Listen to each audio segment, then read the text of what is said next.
Доброе утро! Нередко кашель – это нормальное явление. В среднем человек кашляет от 5 до 6 раз в день. Но иногда бывает такое, что кашель – это симптом серьезного заболевания. Все о кашле узнаем сегодня в нашей программе.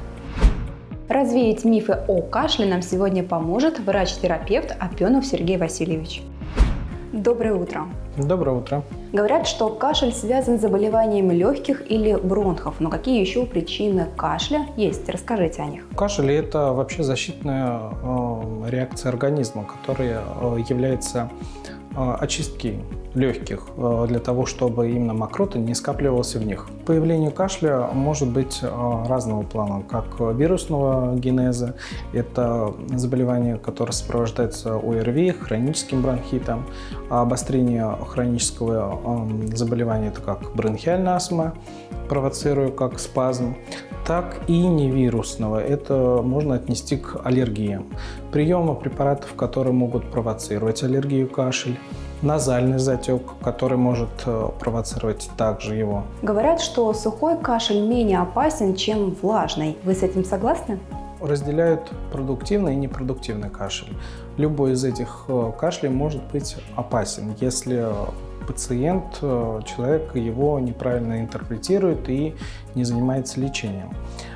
Сухой кашель, он провоцирует рефлекторное сокращение легочной системы, и в результате чего постоянное напряжение мышц присутствует диафрагмы. Здесь идет прием противокашлевых препаратов. А продуктивный кашель, он характеризуется отхождением мокроты, то есть очищение легких. Здесь уже мы применяем муколитики. Говорят, что при любом кашле нужно принимать отхаркивающее. Это так? Надо очень важно дифференцировать, естественно, сухой и влажный кашель. И любой препарат для приема, так сказать, кашля любого препарата нельзя.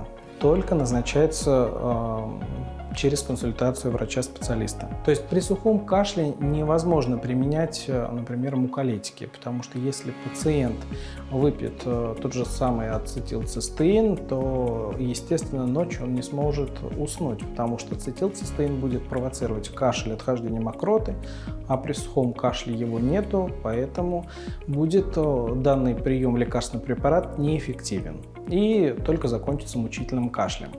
Также и при влажном кашле нет смысла принимать препараты, которые купируют кашель, это противокашлевые, потому что может провоцировать застой мокроты, что приведет к осложнениям в дальнейшем пневмонии. Говорят, что самое безопасное лечение от кашля – это народная медицина. Согласны с этим?